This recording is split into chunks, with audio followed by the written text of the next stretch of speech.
tissue paper on one hole, and then we're going to wrap the rubber band around it, and then we're going to pour in the dry noodle.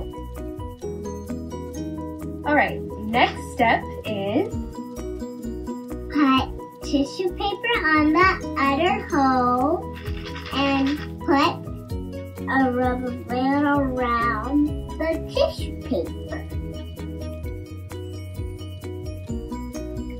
Next, cover the shaker with your favorite duct tape. The shaker's out.